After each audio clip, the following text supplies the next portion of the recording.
Estimados alunos, então vamos iniciar o nosso plano de estudo tutorado, volume 5, nosso PET 5, iniciando para fazermos mais um novo aprofundamento do nosso conhecimento em relação à filosofia, temas que nos ajudam realmente a pensarmos várias questões na sociedade e no pensamento humano. A semana 1 relaciona diretamente com o tema verdade e validade. Vamos desenvolver várias habilidades, em especial sobre o senso crítico, porque nesse contexto de correntes filosóficas nós vamos ver sobre o dogmatismo, e na filosofia também, diferente um pouco da religião, né, do ponto de vista religioso, que sempre os dogmas têm um caráter importante, apesar que também todo dogma, mesmo que ele seja indiscutível, é uma verdade assim indiscutível, mas tem que ser sempre revisto também, né? Cada segmento religioso sempre tem os dogmas de fé, né, que implicam sempre no combate à heresia. Na filosofia, o dogmático é visto de uma forma mais negativa, porque como filosofar é a busca do conhecimento, da sabedoria de uma forma constante, né? Não existe uma verdade. Então, vários filósofos que, durante a história da filosofia, tentaram colocar uma certa verdade como absoluta, sempre vieram outros filósofos que fizeram essa crítica, dizendo, igual Kant em relação a Descartes, que colocou essa expressão, o sono dogmático, né? Descartes estava no sono dogmático, que não conseguia perceber as próprias ideias. Então o dogmatismo é sempre visto como uma doutrina aí que o homem pode atingir uma certeza, mas essa certeza na filosofia, ela tem que estar sempre aberta, como nós estamos num contexto de sempre refletir, retomar, aprofundar, refazer todo o pensamento. Só que é necessário ninguém gosta que as coisas ficam abertas, né? Sempre o ser humano também há uma necessidade de segurança. Por isso que do ponto de vista religioso sempre há esses dogmas. A gente não pode... Imagina uma pessoa que é religiosa, vai lá no seu culto, na sua missa, no seu encontro e fala, será que Deus existe? Então aí logo o pastor, o padre, aquele que está à frente ali, o religioso, vai dizer, olha, você está tendo desvios e de repente aqui nem é o seu lugar também. Então no aspecto religioso é sempre necessário ter essa segurança, né? Porque faz parte do contexto de você sempre realmente ter a solidez, né? Algo a que apegar. Então, mas nesse contexto também, dentro do campo filosófico, nós vamos ver que há uma dificuldade muito grande de perceber que o dogmatismo, ele contribui para o pensamento, porque ele não pode se fundar em princípios fixos, né? É claro que toda corrente filosófica tem suas certezas, tem aí os seus argumentos daquilo que quer defender, que vão ser debatidos por outros, até ter essa dialética, mas é importante estar aberto a novos conhecimentos, né? E o dogmatismo sempre é visto em algo mais para o senso comum, né? Porque a tradição, aquilo que vai construindo como tradição, é igual a pessoa que se diz conservador dos costumes. Vai ficando anacrônico isso, porque a sociedade evolui e muda. Então aquelas certezas que se tinha uma geração, a outra, ela vivencia outros momentos, outras evoluções, mudanças de hábitos, que quando você diz que está conservando certos costumes, pode cair nesse sentido anacrônico, fora de época mesmo, porque você cultivar o costume de épocas anteriores, que não diz mais respeito à própria evolução natural da sociedade, ou até evoluções provocadas pela própria sociedade, então há um conflito muito grande aí. Então, nesse campo, a filosofia com a religião sempre tem esse embate muito áspero, né? Então, o homem ele tem essa necessidade de ter essa segurança. O Nietzsche, o filósofo Nietzsche, vai dizer que as convicções elas são terríveis, né? São prisões, são as prisões mais terríveis que nós temos.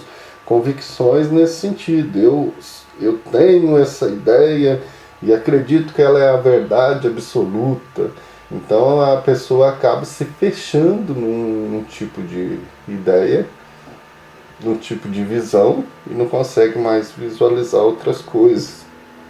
Eu tenho uma visão que isso é muito negativo na sociedade, porque eu sou um pouco mais pragmático ao perceber que certas coisas que as pessoas pensam, isso daí tem até impactos no dia a dia, não são só ideias, né? Impacta ali na relação da empresa, na relação das discussões políticas, discussões religiosas, e isso influi na exclusão mesmo e até mesmo dificultando a vida de muitas pessoas. Então, o fanatismo é um elemento que está dentro da pessoa dogmática, né? Ela vai, quando ela tem a ideia de algo fixo, ela acaba sendo fanática naquilo e a prática dela acaba sendo de violência, né? Porque ela não aceita o diferente. Uma ideia que o texto nos traz que é importante é o dogmatismo quando ele atinge a política, né? Política é essa relação social nossa constante de busca de interesses, de construção de uma sociedade melhor, né? Então, quando assume um caráter ideológico que nega o pluralismo, né, a diversidade, e abre caminho para a imposição da doutrina oficial do Estado e do partido único, né, com todas as infelizes decorrências como censura e repressão. Então isso é muito perigoso.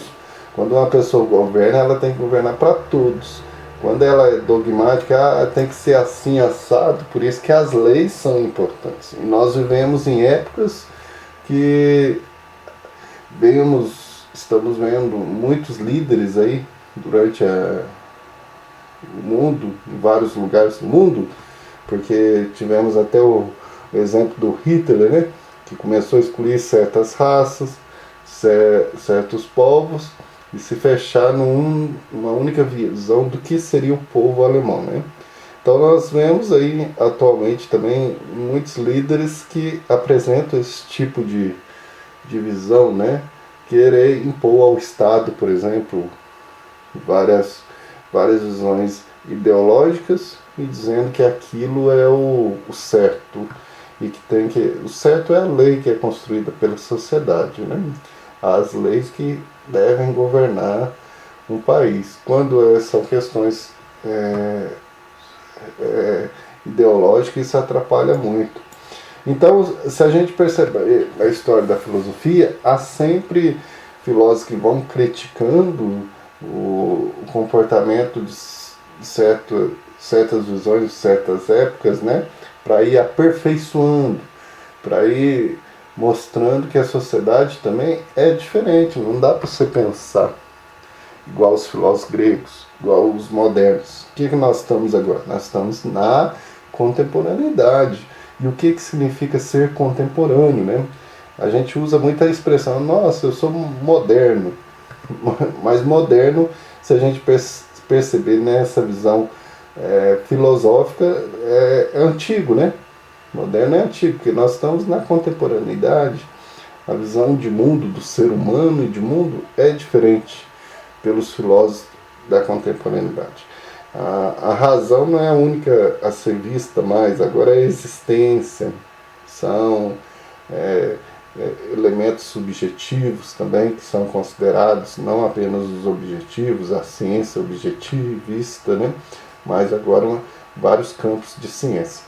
Então o texto traz para nós refletirmos bem sobre esses elementos do dogmatismo, em especial que nos leva a essa visão mais do senso comum.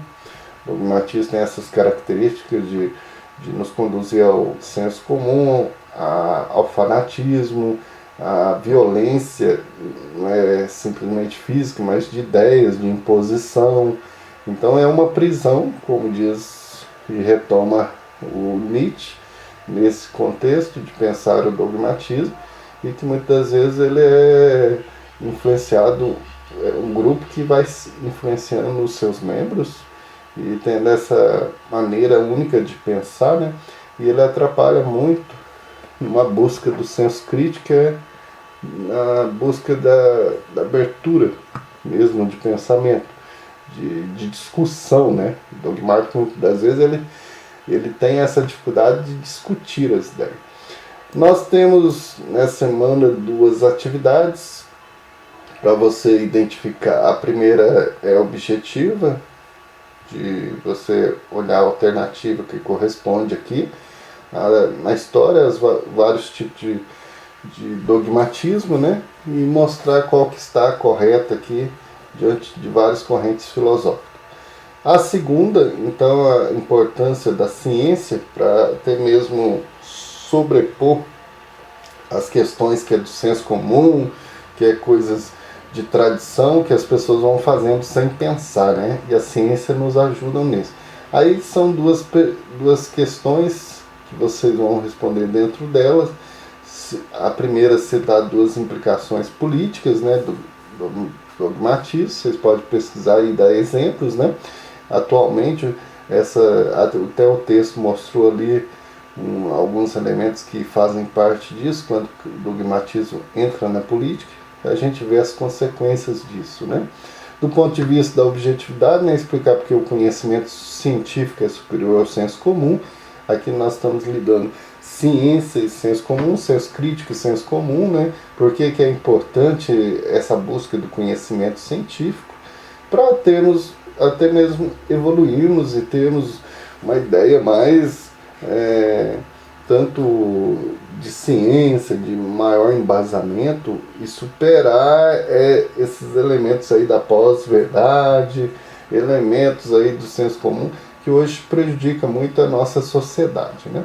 Então, bons estudos, leiam com calma, pesquisem, que é um tema importantíssimo na nossa vida, né? E na próxima aula a gente vai fazer essa correção e a gente abre aí, então, o PET 5. Bons estudos e até a próxima aula. Um abraço a todos.